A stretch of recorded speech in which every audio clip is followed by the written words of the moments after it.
In the spring of 1961, state surveyors were sent to chart flood risk along an unmapped stretch of Pine Hollow. There, veiled in overgrowth and absent from any record, they discovered a structure sealed from within. The windows were boarded, the front door fastened with rusted spikes, no driveway, no path, no visible sign that anyone had entered or left in decades.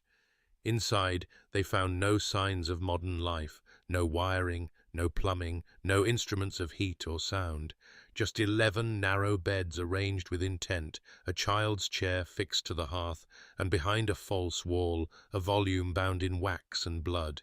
Its pages were written backward, its ink, later confirmed as human, drawn from multiple sources. There were no names, only initials, no stories, only repetitions. The journal was sealed under state order for nearly 40 years. And now, before we begin, we ask you, where in the world are you watching from? What hour of the night finds you here? Tell us in the comments. And if you haven't already, subscribe to Gothic Ledger for more unsettling histories recovered from the margins of record. The house contained no photographs, no certificates, no graves. And yet census ledgers between 1921 and 1961 list a single surname, repeated across 3 generations. No mention of spouses, no neighboring names, no indication anyone had ever left. The doctrine carried in the journal is not stated plainly, but it echoes unmistakably through every reversed page. The line must remain clean, or it must end. It was the spring of 1961 when the Department of Interior sent 2 surveyors to a stretch of eastern Kentucky long thought uninhabited. Floodplain assessments were underway along Pine Hollow, where state officials intended to clear new ground for a dam extension. The terrain was steep and cluttered with dogwood and bramble, but the men followed the old creek bed for nearly 2 miles before noticing a rise in the tree line, unnaturally geometric, like a chimney too stubborn to fall. The structure stood behind a veil of pine and locust, wrapped in shadows that shifted even under clear daylight. It was not on any parcel map, nor referenced in the county's building ledgers dating back to 1899. No visible roads led to it, no fencing, no mailbox. And yet the house stood, upright, timber-framed, its eaves sagging under moss-thick shingles. A plank of rusted iron had been wedged across the front door, secured by 5 iron spikes driven directly into the threshold. Its windows were boarded from within. What little glass remained had been blackened with pitch. Moss crept up through the floorboards on the front porch, which groaned beneath the weight of decades. There were no footprints, no soot in the chimney, no smell of rot or waste, but the air around the house was heavy, in a way that made the younger surveyor check his compass 3 times, as if the needle might eventually settle in the direction of reason. They circled the structure in silence. The back of the house offered no second entrance, just a sheer drop into ravine scrub and a single shutter missing from an upstairs window, as if it had been torn from within. On the eastern wall, a bare spot in the ivy revealed the remnants of a mark once carved into the clapboard, a circle intersected by an X. Beneath it, the outline of a child's palm. That night, the surveyors filed their report by typewriter at a local lodge. The Cone, older of the 2, made no mention of the house in his official submission. The younger, however, enclosed a hand-drawn sketch of the structure, with one annotation scribbled in the margin: unmapped, spiked shut, no signs of entry or exit, cold. The final word had been underlined twice. Weeks passed before any action was taken. It was only after a second team, this time from the State Historic Preservation Office, insisted on verifying the anomaly that a more formal investigation began. Accompanied by 2 men from the Sheriff's Department, they returned in June. The front door was pried open just before noon, under a sky so still that one officer remarked, half in jest, that the clouds seemed to be holding their breath. Inside, the house was intact, undisturbed. 11 iron-framed beds stood arranged in 3 rooms, 6 downstairs, 5 above. Each mattress was stripped to its ticking. No linens, no pillows. In the kitchen, the hearth was filled with dried mud and twigs, though none showed signs of burning. A wooden high chair was bolted to the floor beside the fireplace, its tray warped and darkened by something other than age. Every mirror had been removed. Even the nails that once held them showed signs of having been wrenched out with deliberate force. A heavy dresser in the master room had been pushed to cover the small closet door. When moved, the door revealed a false panel crudely attached with pitch and strips of animal hide. Behind it, buried in straw and wax, lay a thick, leather-bound volume. Its cover bore no title. Its pages were sealed together with a reddish resin, and when opened days later by state archivists, it was found to be written entirely in reverse, lettering cramped and curved, all in a single hand, except for the change in pressure that suggested different authors.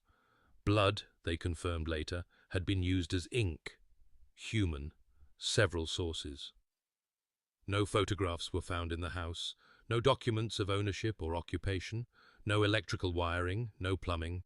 The only paper materials were the journal, a torn hymn book missing all even-numbered pages, and a 1938 almanac defaced with scratch marks that trailed off into illegible spirals.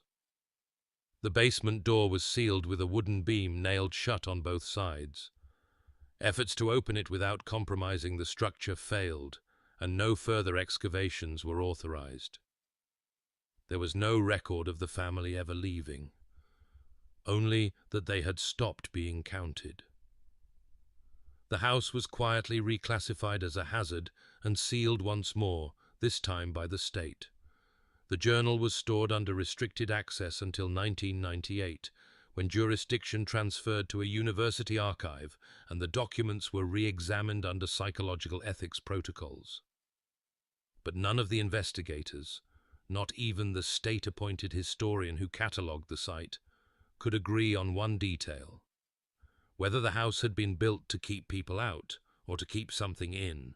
The journal was unearthed not by archaeologists but by circumstance, wedged behind a false panel no broader than a child's shoulder span. It had been sealed in wax, wrapped in linen that once bore the imprint of a hand, and hidden inside the wall cavity behind the master bedroom's dresser. The wax had blackened with time, flaked at the corners, and clung to the first pages like rot. It weighed more than expected.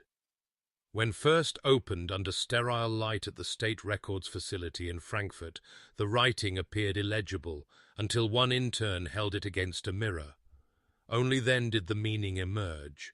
The entire book had been written in reverse, from right to left, in curling strokes that mirrored penmanship manuals from the early 1900s. But the ink was inconsistent, too dark in places, too dry. Under examination, it tested positive for hemoglobin.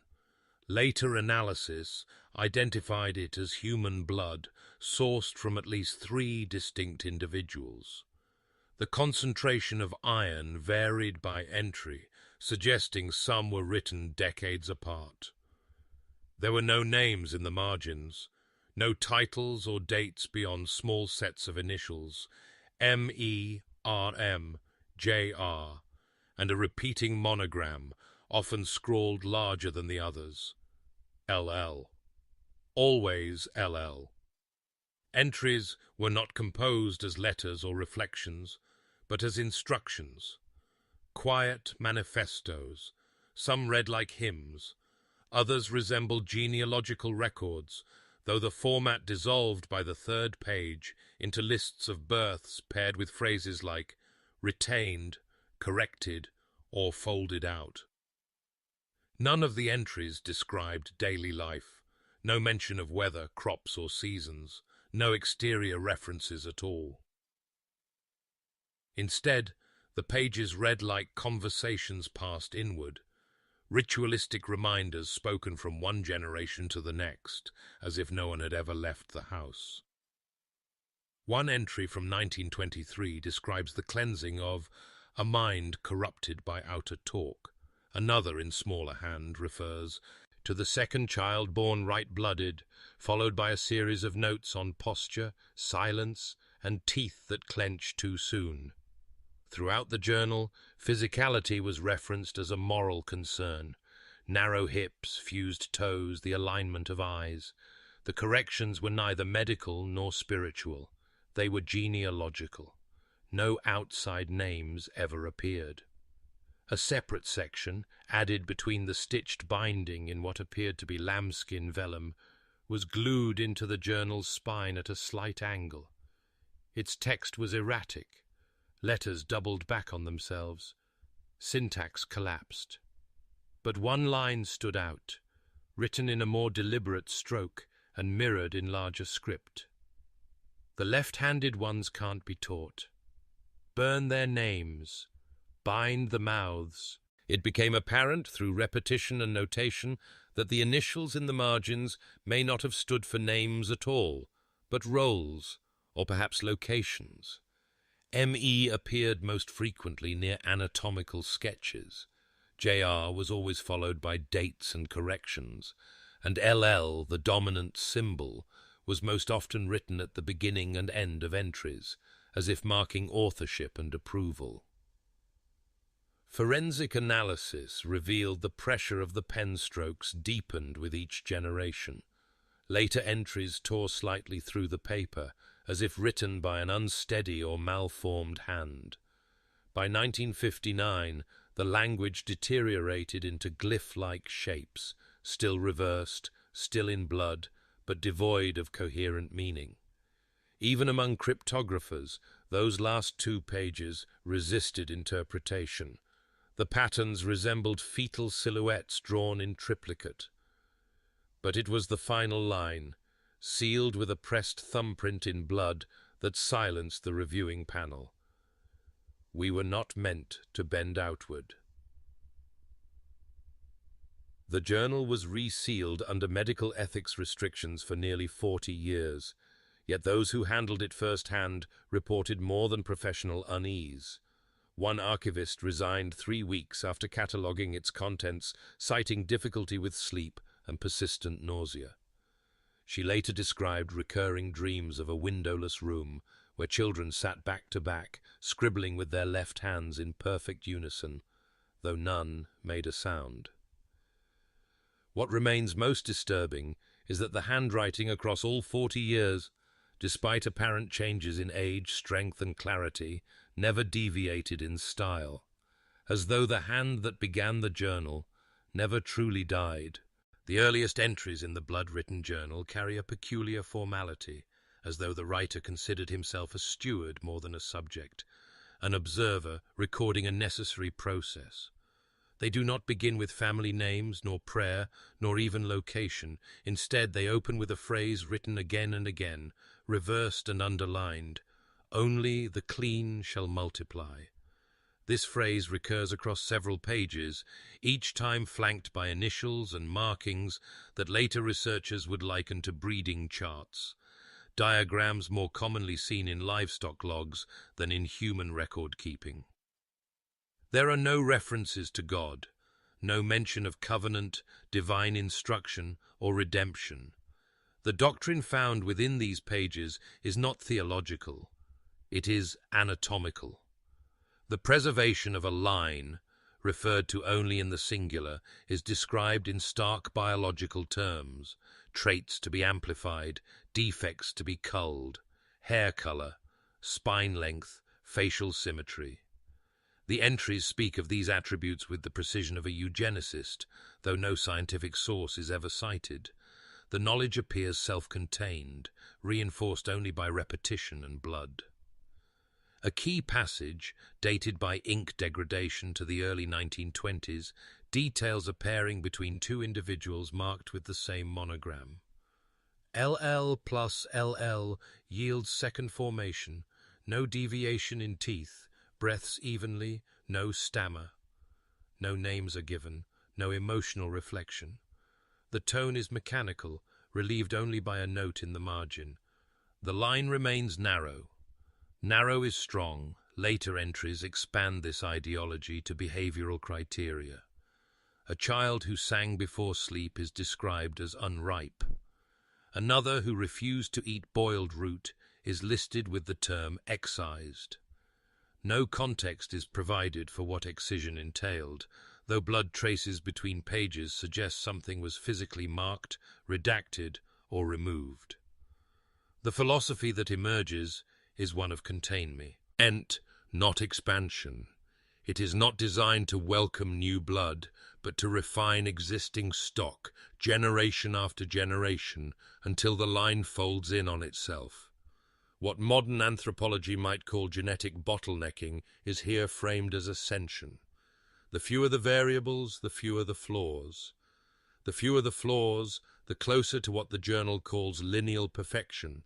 By the 1940s, entries suggest a loss of cohesion in the household structure. Multiple birth records are logged in the same year, sometimes within weeks of one another. But rather than list the mothers separately, the journal marks each with a glyph resembling an eye crossed out. The fathers are never identified. One entry notes, "The seed corrects, the womb adapts, all forms are retested." It is not clear whether these words reflect belief, resignation, or madness. The doctrine's language grows colder as time progresses. Descriptions of spine lengthening successful, cleft reduced, and digits even replace any mention of love, union, or even biology. Mating is never described as an act. It is only referred to as folding, and those deemed unfit are marked with single letters, F, D, or S. Among archivists, the meaning of these classifications remains uncertain. Theories range from failed to disposed to something older and more ritualistic. There is a moment in one torn passage from 1953 where the writer, possibly the last to contribute, appears to hesitate. A brief line, shakily penned, reads, "The mirror forgets who first looked into it." The page ends abruptly. The next begins again with measurements.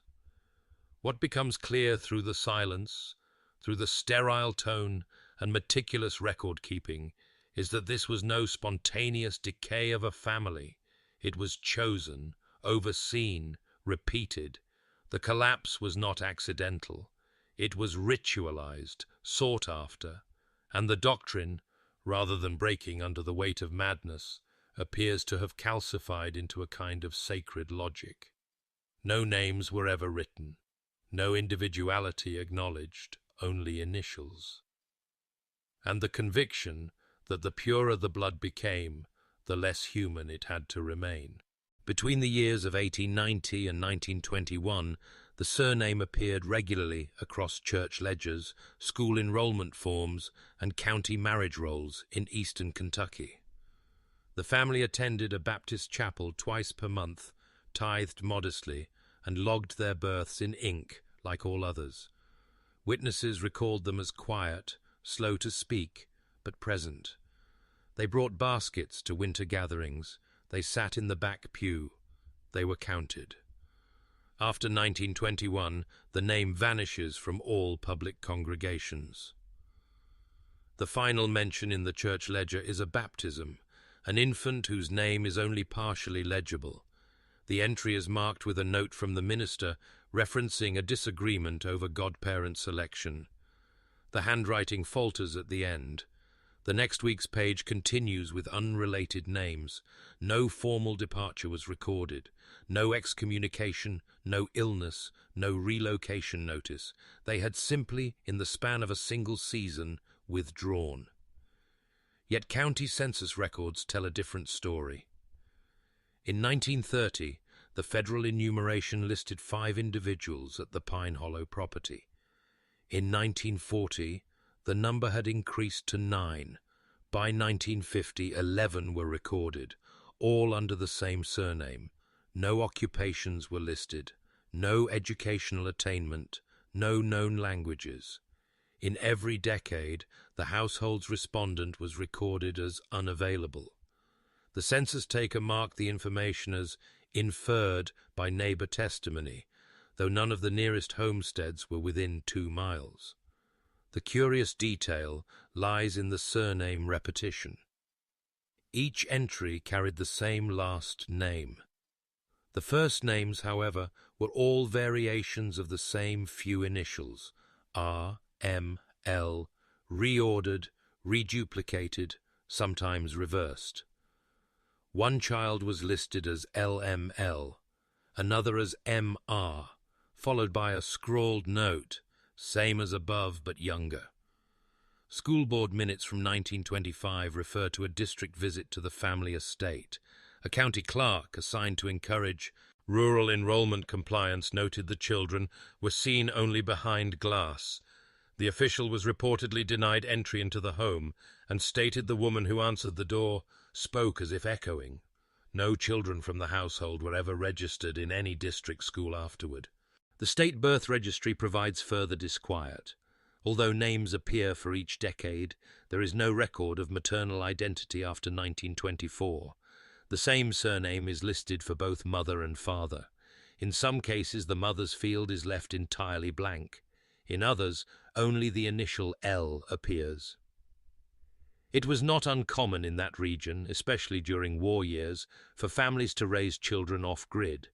Suspicion alone did not equate to horror, but it is the consistency, the refusal to fracture the lineage even once, that deepens the unease. 40 years, 11 births, no marriages recorded, no outside names, no death certificates issued from within the property.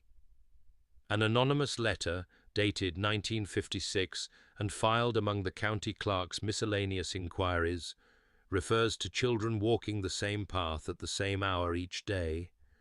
The author describes watching them through distant brush. The children, it claims, wore identical garments and never spoke.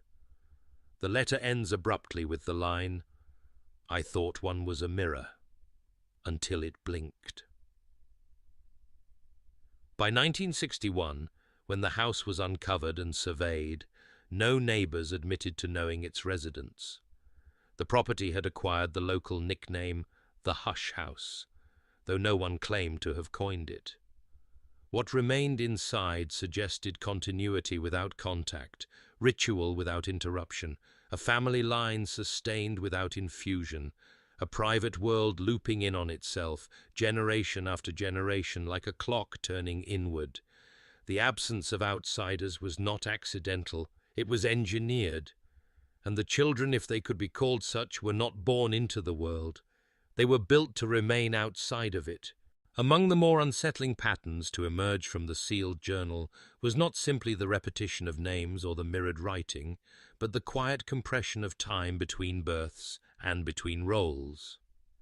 The earliest genealogical entries suggest a loosely structured household in the years following the Great War, with adults and children clearly distinguished. The pairings, while already confined to a single surname, still acknowledged the difference of age and generation. An uncle raising a niece, a cousin assisting in childbirth. But by the early 1930s, the record begins to blur. Entries begin to list pairings not by names or relationships, but by initials matched to birth markings, LLR plus MRL, spiral plus freckled, first fold plus soft palate. One particularly terse entry reads, M plus M, ears aligned, equals R, void of speech. These were not notes of affection or legacy. They read more like formulas, pairings repeated, adjusted, then logged again, with remarks on symmetry, bone spread, or reaction to light. The intervals between these recordings began to shorten. Children, once spaced by years, appear within months of each other. In some cases, the same monogram is used across 2 birth records in a single calendar year, leading archivists to suspect not duplication, but the absence of generational distinction altogether. It is not known when the idea of age ceased to matter in the doctrine, but by the 1940s, the entries no longer referenced lineage at all, only similarity. Infants were described as well mirrored, complete over previous, or held longer inside shows result. The implication was not that the children were simply relatives, but reflections, recreations of older stock, repetitions of blood not by accident but by design. Observers from the University Review Panel, granted limited access to the journal in 1999, noted how some entries described certain births as corrective, as though each generation sought to undo the small failures of the last. One birth was marked excess digits removed. Another read sits before speech, held posture. More troubling were the anatomical sketches. Drawn in coarse ink and usually reversed like the text, these outlines bore uncanny symmetry. The faces, when turned upright in mirrored light, bore matching eyes, narrow chins, and a particular curvature of the spine, consistent across more than 20 years of entries. The later children did not simply resemble their parents, they appeared to become them. One investigator remarked that the later portraits doubled backward, reflections of reflections, as if each generation became a paler replica of the last. The phenomenon echoed a known concept in closed population biology, generational mirroring, where traits compound not linearly but in recursive loops. With no external variables to disrupt the pattern, identity itself collapses into repetition. There is no indication in the journal that these children understood their position as singular. In fact, a 1951 entry states that the new M speaks as old M did, without prompt. Another entry, later in the same year, describes a child who recognized herself in the mirror but did not react, suggesting not confusion, but expectation. By the final decade, the journal becomes erratic. Pages warp with moisture. Ink fades and smears. The handwriting stiffens, but one line repeats across 5 entries, each time written at the top margin before any new birth is described. Let them not pass, but loop. The concept of generational progression in any traditional sense had ceased. The family no longer moved forward, they were folding inward.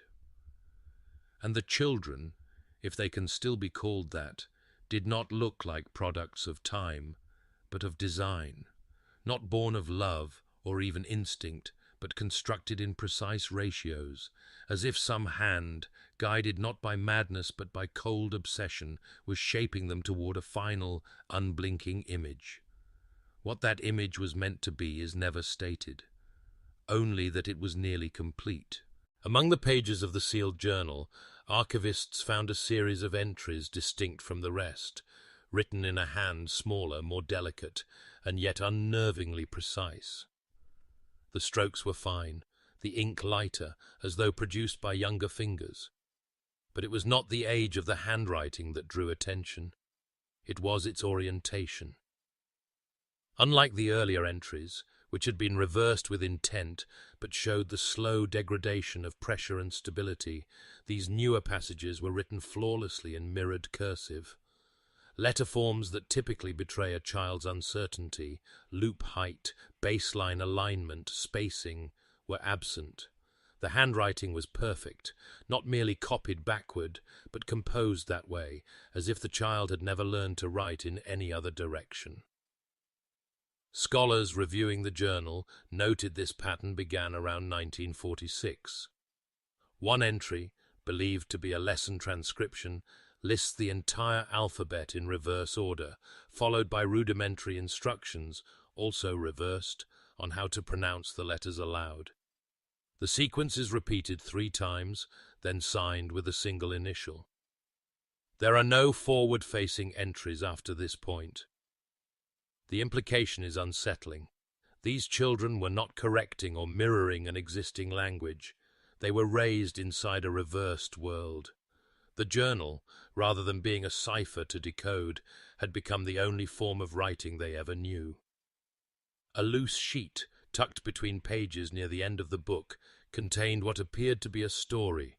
It was written in the same fluid backward script and began with a child waking in a dark room with a window that showed no outside. The child counts the corners of the room, 4 at first, then 3, then none. The story ends abruptly with a line that, when mirrored, reads, "The mouth is learning not to speak." Below this, a fingerprint in blood, smaller than a coin. Language within the Bernsen.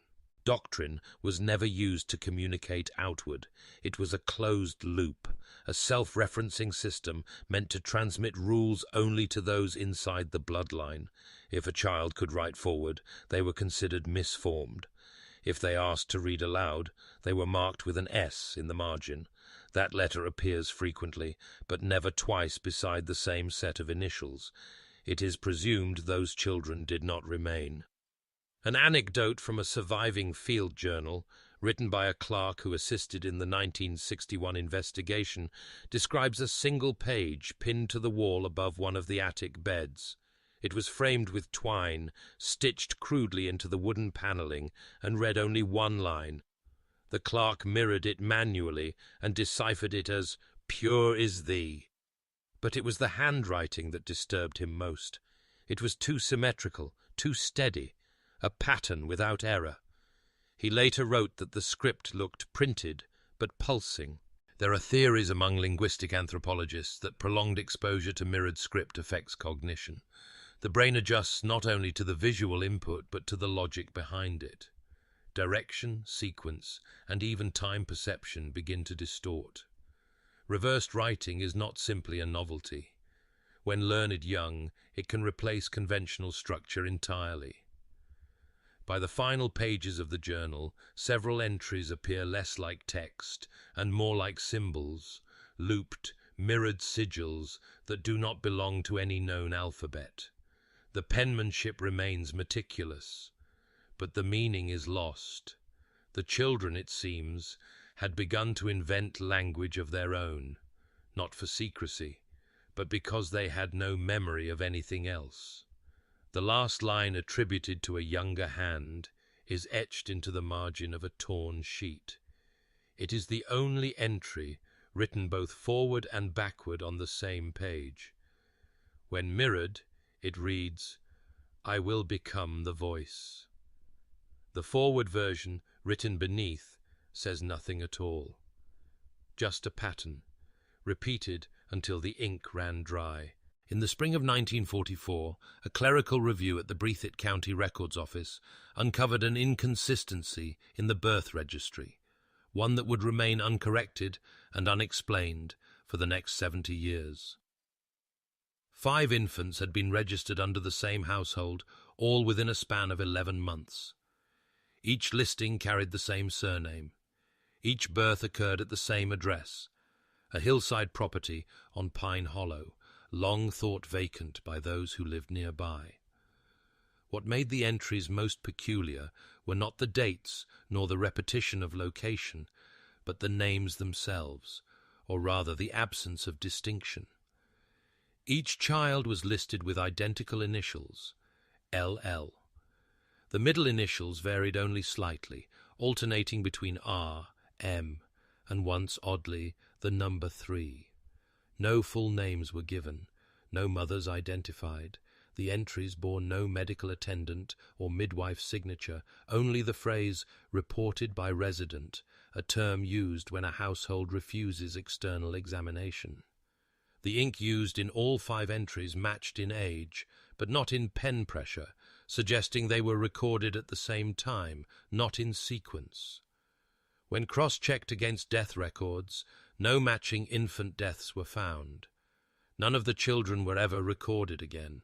No baptisms, no schooling, no marriages. It was as if they had been born to be counted and then folded back into the house. The journal, recovered 17 years later, makes cryptic reference to that same year. One page, dated 1944 in the margin and signed with the same initials, contains a mirrored diagram. 5 circles, each labeled with the same symbol, are drawn in a vertical line. Next to each, a brief notation: held breath, stilled blink, returned clean, returned folded, and simply returned. No further details accompany the sketch. though the page is marred with a dense, rust-colored stain, later confirmed to contain drides, the blood and cellulose fragments consistent with umbilical tissue. There are no references to twins, no signs of multiple births across entries, but later in the journal, a line appears beneath another child's name. Born among 5, kept as 1.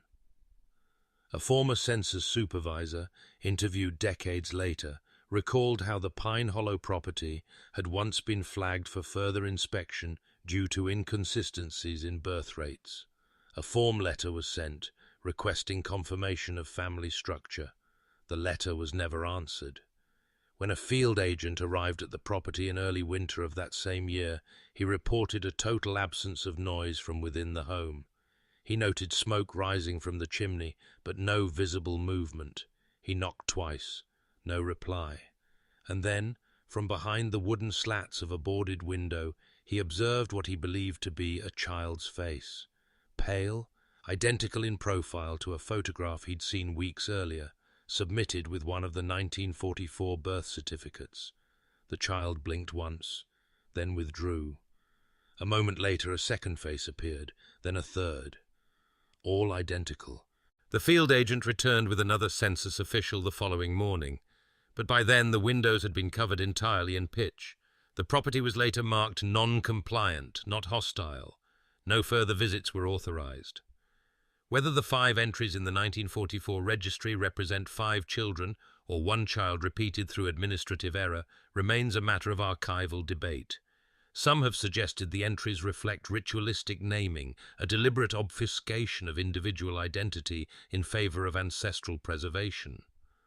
Others have proposed something less symbolic, that perhaps the children were indeed 5 in number, identical, interchangeable, and trained to replace one another without interruption. The journal, for its part, offers no clarification. Only a final line, written in reverse at the bottom of the stained page. No one will know which one saw the sun. Toward the latter half of the journal, where the ink had begun to pale and the mirrored text gave way to increasingly erratic scrawl, there exists a single entry unlike the rest. Dated 1957, it is the only page not signed with the usual monograms or anatomical symbols. Instead, it is marked only by the phrase, "Last clean one." The handwriting is hesitant, uncertain.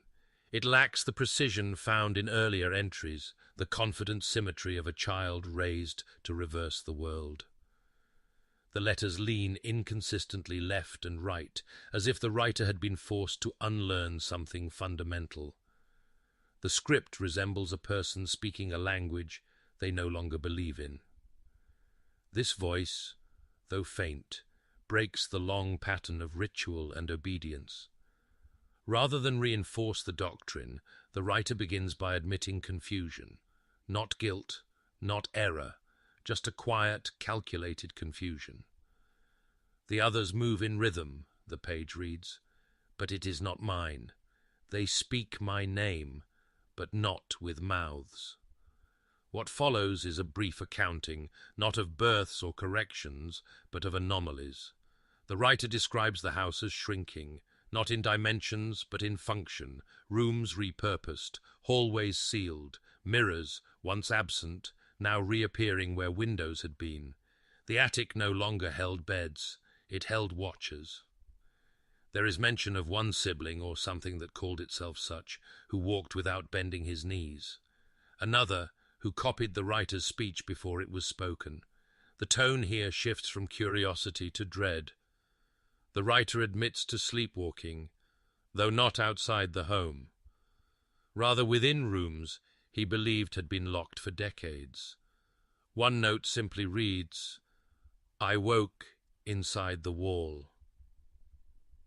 The biological language of earlier entries, notations of breeding and refinement, is notably absent here. Instead, the writer focuses on gesture, repetition, and imitation. A growing awareness that those around Weinstead, him, were no longer simply kin, but echoes. He states that one figure wore his clothes, mimicked his limp, and smiled too long in silence. Another held a version of the journal, though its pages appeared blank. The entries imply that roles in the family were no longer passed down, but shared simultaneously, like voices projected through one mouth. The central fear seems not to be death, but dilution. That the line, once so singular in aim, had folded too far inward. One sentence, repeated across the page like a prayer, reads, "They are pure, but they are wrong." At the bottom of the entry, scratched so faintly that it required infrared enhancement to decipher, is a note that simply says, "Do not let them learn the outside." The word "them" is circled, not underlined, not explained. Later entries attempt to return to the structure of the earlier journal, birth logs, posture assessments, inked diagrams, but the hand behind them is different, sharper, uniform again. It's unclear whether the last clean one continued writing or whether another had taken the book from him entirely. One disturbing theory proposed by linguists familiar with the journal's mirrored script suggests that this final, broken voice may have been attempting to write in standard form, left to right, but was unable to finish. The training, they argue, was too deep, the reversal too complete. The mind had split. Only a few words on the next page remain legible. They are neither forward nor reversed, just a set of lines scratched with uneven pressure. Their meaning, if any, remains undeciphered. But to those who have studied the journal in silence, scholars, archivists, and more than one anonymous clergy member, there is consensus on one point. This final voice was not silenced by force. It was absorbed. While the primary entries of the journal charted births, language, and lineage, it was the margins, those quiet spaces beside the blood-written doctrine, where the most disturbing evidence accumulated. Dozens of pages, some torn at the edges or creased at the fold, contain faint anatomical sketches. They were never titled, never directly referenced in the main text. But they reappear with regularity. Outlines of heads, torsos, spines, and limbs, drawn in ink so faded that in several cases archivists mistook them for age stains or damage until enhanced under filtered light. At first the diagrams appear clinical. Measurements flank each sketch: shoulder width, skull circumference, arm length, number of visible teeth. Notes follow, short, clipped assessments like torso compressed, digits unequal, or spinal bend increasing. These were not the idle doodlings of a child. They followed a method, observed trends, and compared generations. Some entries even carried sequential numbers, suggesting that the figures depicted were being catalogued as livestock might be across time. Over the course of 40 years, certain patterns begin to emerge. The craniums narrow measurably from one generation to the next.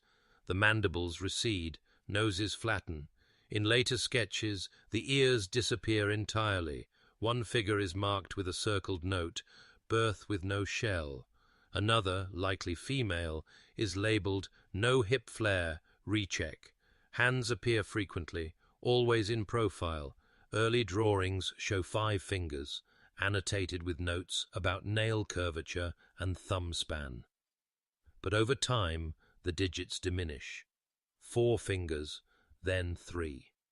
One disturbing image, dated without explanation, shows a hand where the fingers do not separate at all. A single paddle-like shape marked "smooth join, no cut." None of these abnormalities are framed as tragic or alarming. There is no suggestion of pity, no remorse. The ton is evaluative, indifferent, even proud. In one sketch, a child's back is drawn with exaggerated spinal ridges, and below it, a single phrase, "Held form, no droop, good spine." Later entries list entire columns of defects without context. Cleft, fused eyes, missing arch, narrow breath, no tongue. They are not assigned to names. No one is marked dead. They are simply noted, as if the flesh were clay being shaped and observed for fitness. Breeding correction was not just a concept here. It had become an act of erosion. The line did not evolve. It was sculpted down, in one folded page, tucked beneath the leather binding, and found only during restoration. A full body diagram spans 2 narrow sheets. The figure is hairless, sexless, and arched unnaturally backward. Its arms appear too long, dragging below its knees. There are no ears. The eyes are wide, sunken, and unmarked by pupils. Beneath the figure, a mirrored script reads, "Still quiet, no extra." One former curator who requested anonymity claimed he saw a second image hidden beneath the first, a ghosted sketch pressed faintly into the paper grain. With forensic heat, he revealed it to be nearly identical to the first. Only the face had changed. The second face was smiling. It was smaller. It was drawn twice. In 1961, when the house was briefly entered by state authorities, several of the beds were found fitted with wooden frames that curved unnaturally inward, spines bent forward as if in expectation. Some mattresses bore faint indentations too shallow to belong to an adult, but too wide for a child. No medical records exist for any member of the family. No bones were recovered, no graves exhumed. Yet the anatomical notes continue across the final pages of the journal, long after the entries lose coherence. The last legible image, drawn in pencil across the inside cover, shows a human form with no hands, no feet, and no face. The arms are crossed inwards, not in prayer, but in containment. Beneath it, a final marginal note. The shape remains. We only smooth the noise away. When the house at Pine Hollow was forcibly opened in 1961, the ground floor and cellar yielded little beyond silence and stillness. Dust lay thick over iron bed frames. Bowls were arranged without food. A child's chair remained bolted to the floor beside a fireplace that had never seen flame. But it was the upper level, specifically the narrow north-facing room at the end of the attic hall, that resisted entry. Unlike the other doors, which hung loose or lay ajar, this one was nailed shut from the outside. 4 iron spikes crossed the threshold. Rusted brackets were affixed at the corners. A padlock, ancient but intact, hung from a metal plate driven through the frame. No keys were found on site. It had not been opened in years. Later accounts described the decision to breach the door as reluctant. None of the investigators could agree on who gave the instruction. A deputy recalled the moment as quiet, too quiet to argue with.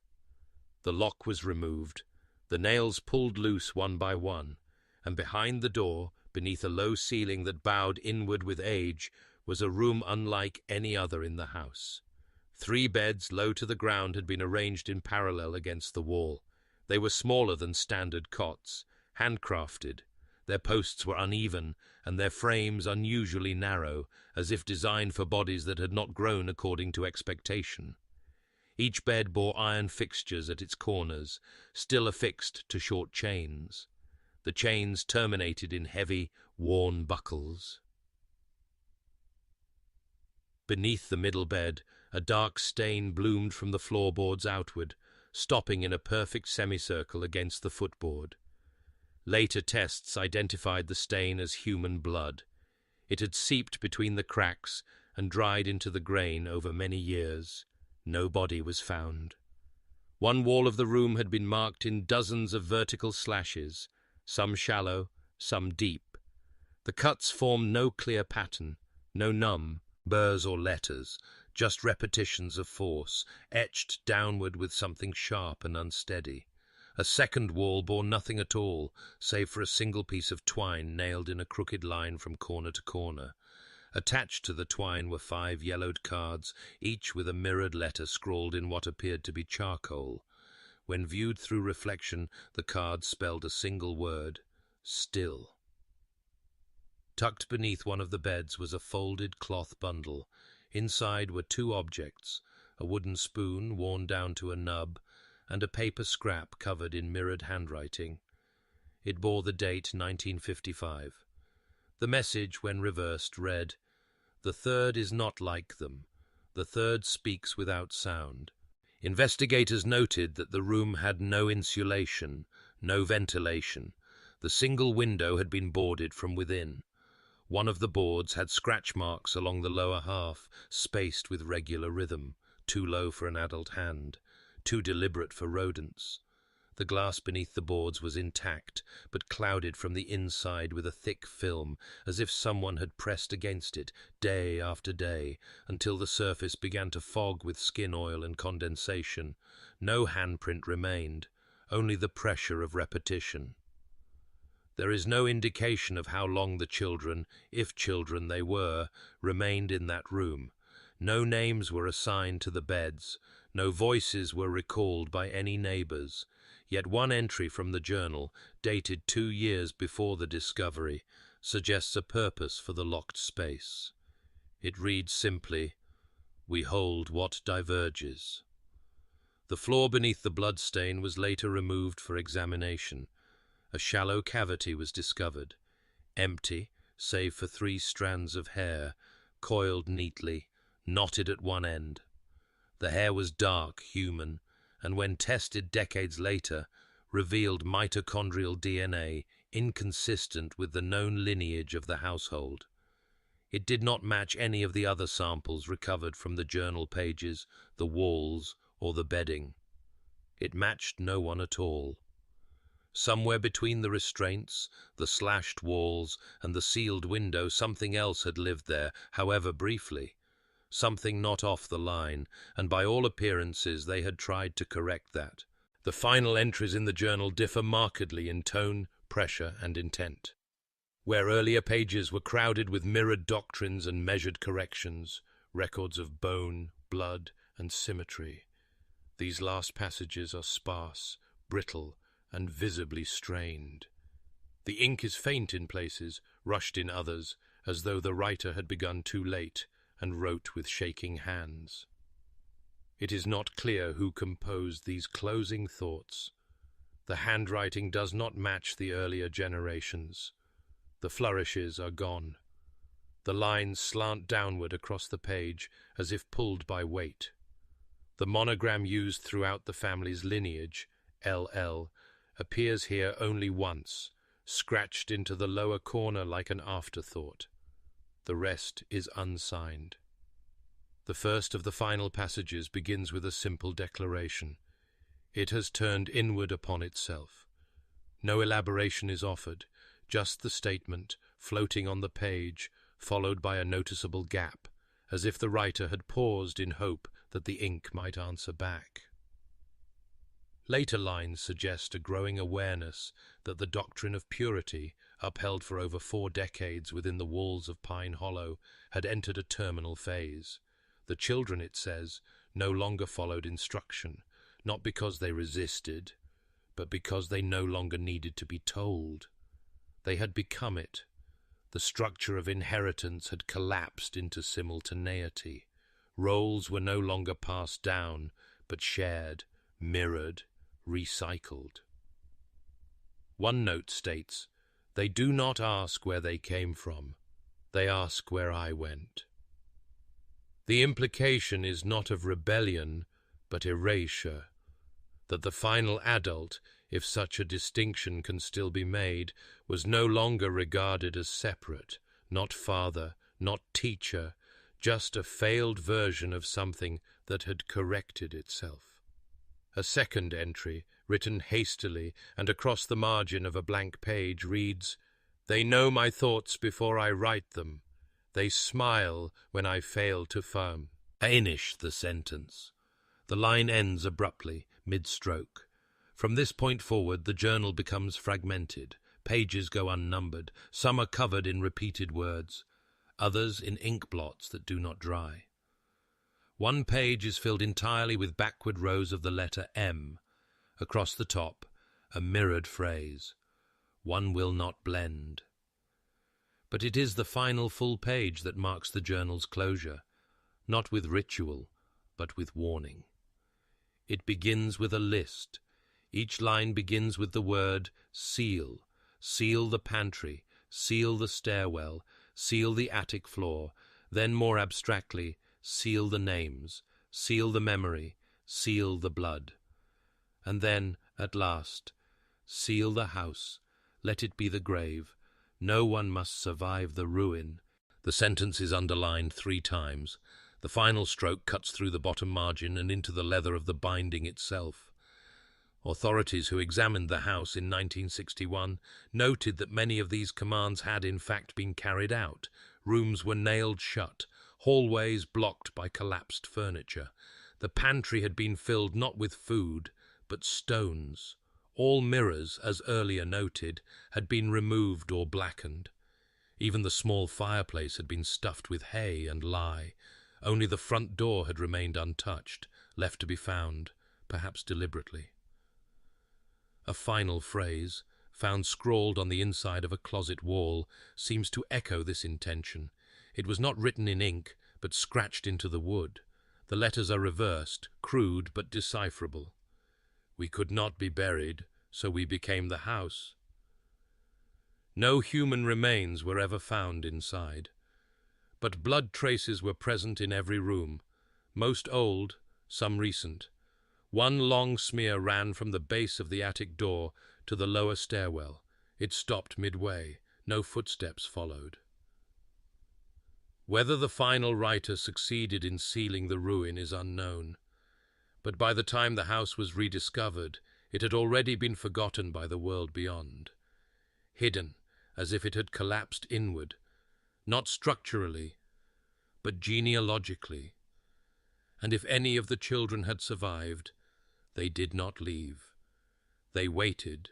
When the journal was extracted from the hidden cavity within the house on Pine Hollow, it was handed over not to the press or public record, but to the Kentucky State Archives under immediate temporary custody.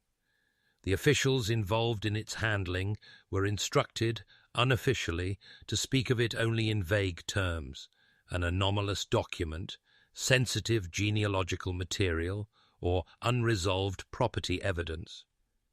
Internally, however, it became known by another name, Object 012. Though there was initial interest in full transcription, the process halted just 4 weeks into review. The preliminary analysts, 3 archivists and 1 forensic linguist, each submitted internal memos flagging the content as non-narrative, ethically volatile, and psychologically corrosive. The document did not fit into existing archival categories. It was neither historical ledger, medical record, nor private diary. It was something else entirely. A closed system of thought, operating by internal laws. One senior examiner requested psychiatric leave after reporting recurring dreams of mirrored corridors and children without breath.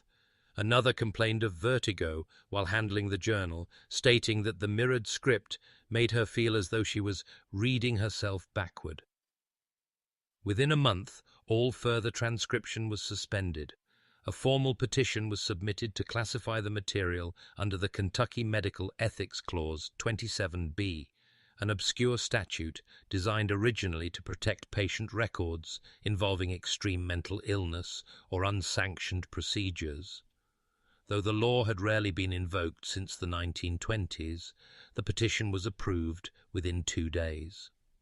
From that point forward, the journal ceased to exist in the public record.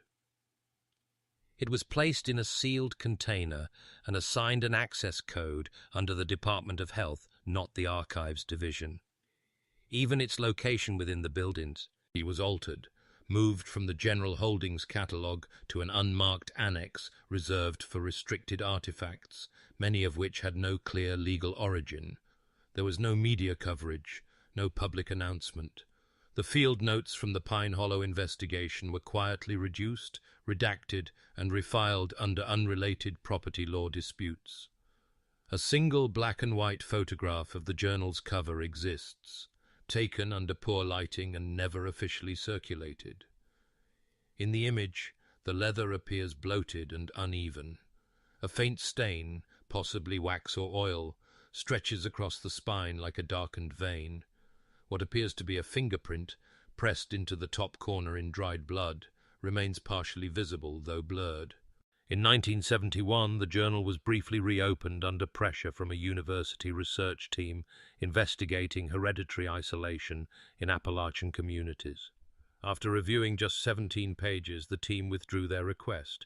One linguist described the text as self-cancelling, claiming that reading too far into it created a sensation of forgetting what had already been read. Another researcher, who later left the project, allegedly described seeing a shape in the language but could not explain what he meant. When asked to elaborate, he simply replied, "It's not a book, it's a behavior." The journal was resealed.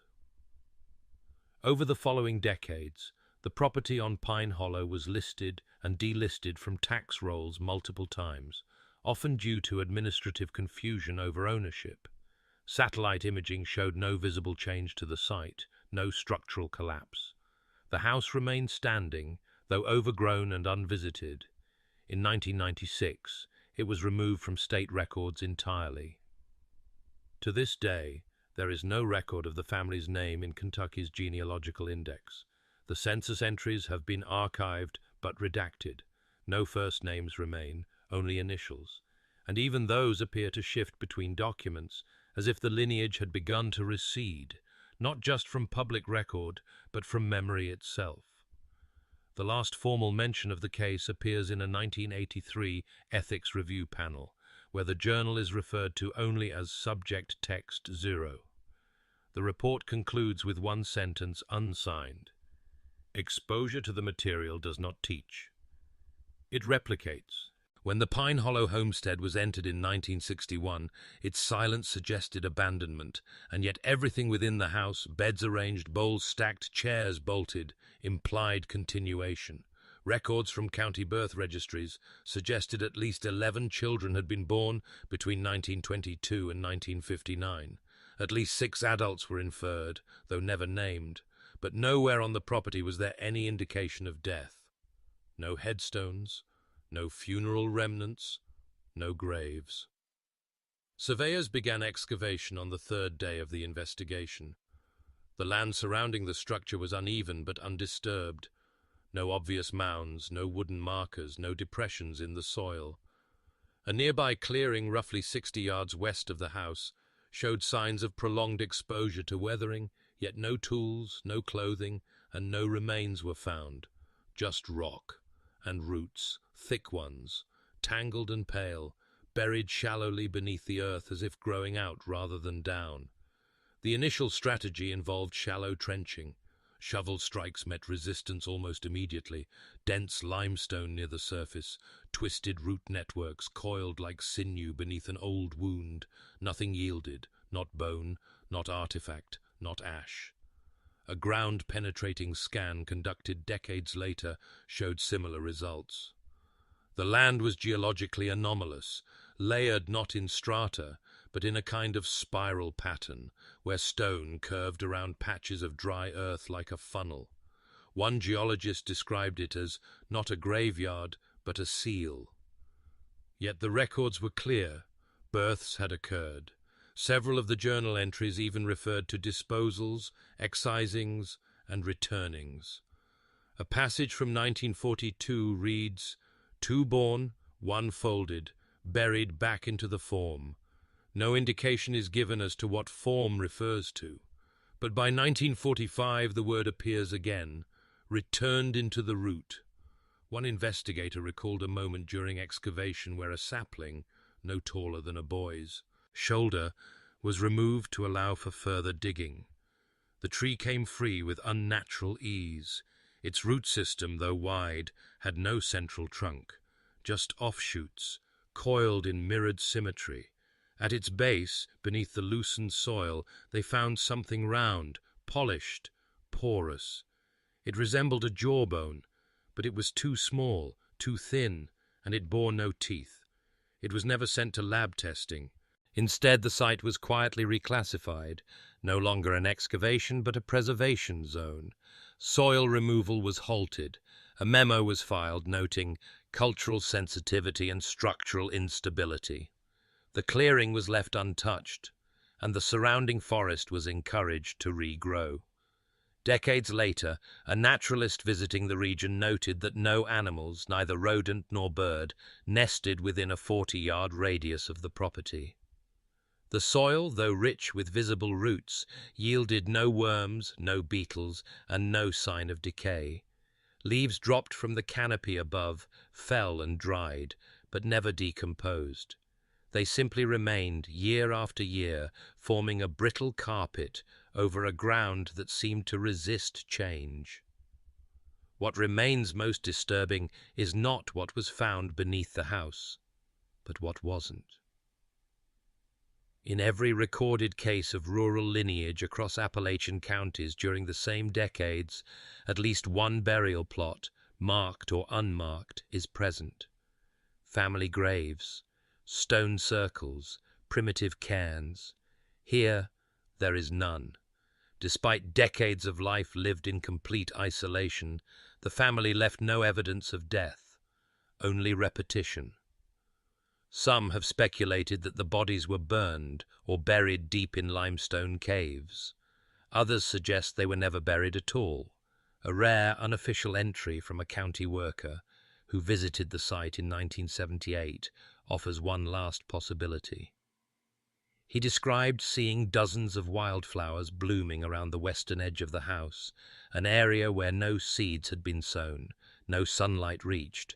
The petals, he wrote, were the exact pale tone of infant gums. He did not return to the property. No forensic proof was ever recovered from the soil. And yet the ground feels full. In the decades following the suppression of the Pine Hollow Journal, its contents remained largely inaccessible, restricted under ethical statute and housed in a sealed annex. Yet the fragments that circulated among forensic anthropologists and linguistic theorists, carefully paraphrased, heavily redacted, began to form the basis of a new and quietly disturbing hypothesis. It would later be called the mirror generation theory. At its core, the theory proposed that the family at Pine Hollow had ceased to evolve biologically in any meaningful sense after the second generation.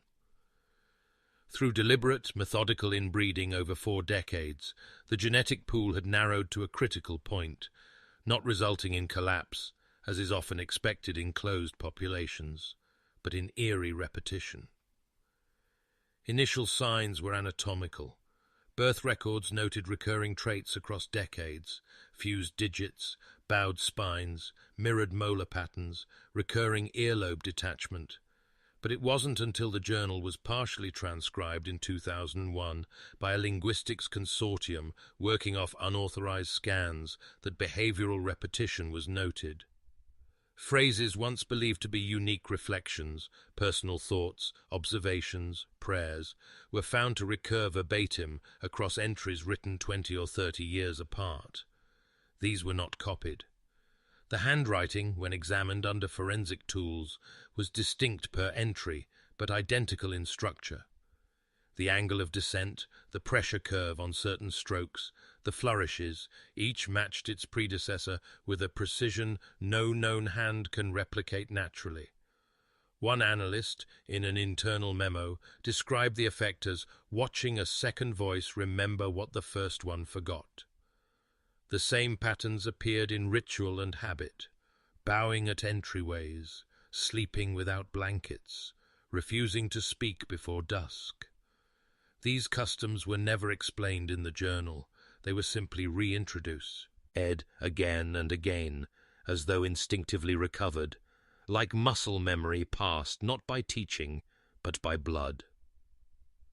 A fragment from the journal's midsection, believed to be written in the 1940s, offers one of the clearest clues. We do not name them. The name arrives.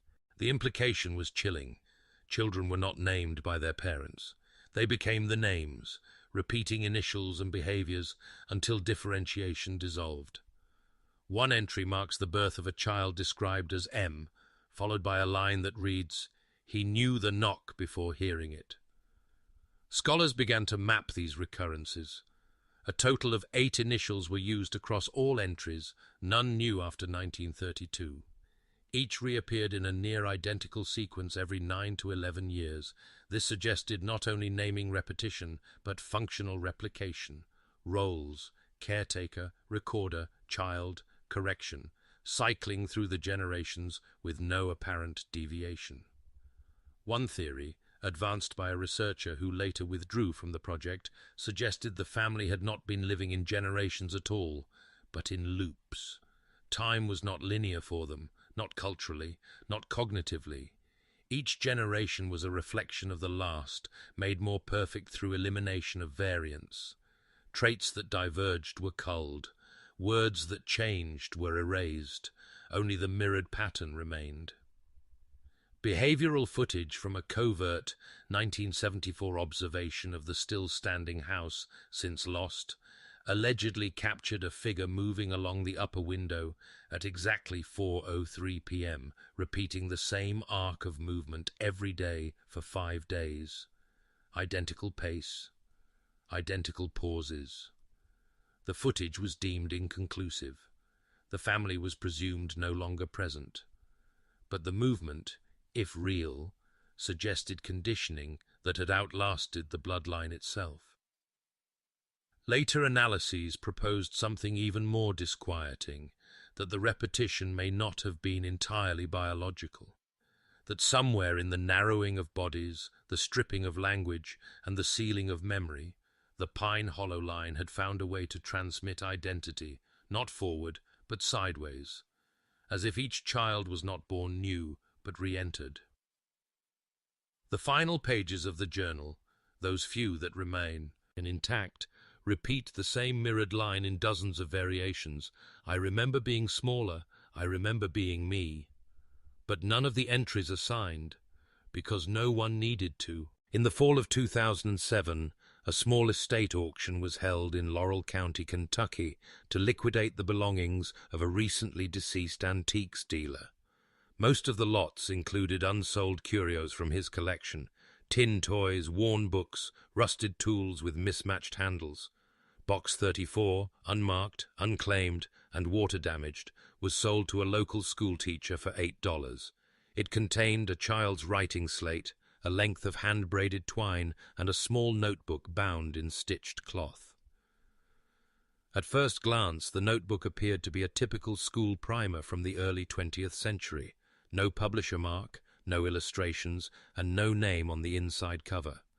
The paper was fragile and yellowed, but its pages were filled front to back in mirrored script, written in a child's hand so consistent it appeared mechanical.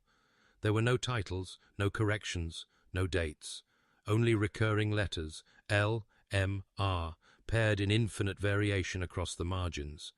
Occasionally, between entries, a small drawn symbol would appear, a split circle, a comb, or a hand without fingers.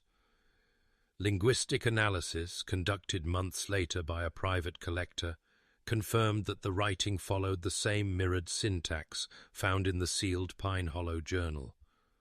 But this notebook was not a ledger, nor a record of births, nor a continuation of doctrine. It was personal, reflective, and quietly disturbed. The voice within seemed younger, its tone less authoritative, more fragmented. Several entries begin with variations of the phrase, "Today I forgot which one I am." Others describe small rituals, like tracing lines in the dust with bare feet, or walking the house in even-numbered steps. There is mention of the others, only in indirect terms, the one who walks like me, and the mouth I don't remember making. The notebook's most chilling feature, however, was its repetition of a single question, rewritten in nearly every entry. Rye, if I am the new, why do I remember the old? Toward the final pages, the handwriting becomes tighter, more desperate. The spacing narrows, lines pressed into margins not meant to hold them. One entry includes a drawing of a face, not detailed, but precise. 2 eyes, wide apart, and a slit for a mouth. Underneath it, a phrase is written in reverse. He smiles too soon. A few lines later, another appears. They told me I was born twice. The notebook contains no explanation for this statement, no follow-up. The phrase is written once more on the back cover, this time forward, not mirrored. The only entry in the book written left to right. Scholars attempted to trace the provenance of the notebook, but no ownership record existed prior to the auction. The dealer's inventory lists made no mention of Box 34, and no other object in the lot carried dates or identifiers. The cloth binding, when tested, showed unusual wear patterns. The edges had been handled frequently, specifically the center of the cover, as if held repeatedly by small hands. One investigator noted that the book seemed too practiced to have been created by a single child in isolation. The mirrored script, while consistent with Pine Hollow's journal, was more fluid, almost rehearsed, not learned, but inherited. When the notebook was displayed briefly at a private symposium in 2009, attendees were warned not to photograph or duplicate the entries, not due to fragility, but due to caution. A memo circulated afterward described a linguistic phenomenon observed among readers: subtle mirror reversal in their note-taking, misspellings aligned with backward phonetics, and a rising sense of temporal dislocation. One attendee later stated that reading the notebook made her feel like she had already read it in a dream. Today, the volume resides in a climate-controlled drawer at an undisclosed archive, locked within a light-proof container. It is not labeled. The pages remain untranscribed. And yet, even now, its final line lingers in archival rumor. Repeated once at the bottom of the back page in faint, nearly invisible graphite. This time, I will stay inside. No one knows who wrote it, but the handwriting is identical to a page written in 1934. To this day, no formal burial records have been recovered for the family at Pine Hollow. No wills, no photographs, and no known descendants have come forward. The house was resealed by state order in 1983, and the journal, both volumes, remain under restricted access, studied only in fragments, cited only in footnotes. Some believe the bloodline ended with the final entry. Others are less certain. Thank you for joining us on this descent into another forgotten chapter of rural American horror. Before you go, we'd like to know, where in the world are you watching from, and what time is it as you listen? Let us know in the comments, and if you haven't yet, like and subscribe to Gothic Ledger for more unearthed histories and hidden truths from the shadows of the 19th and early 20th centuries.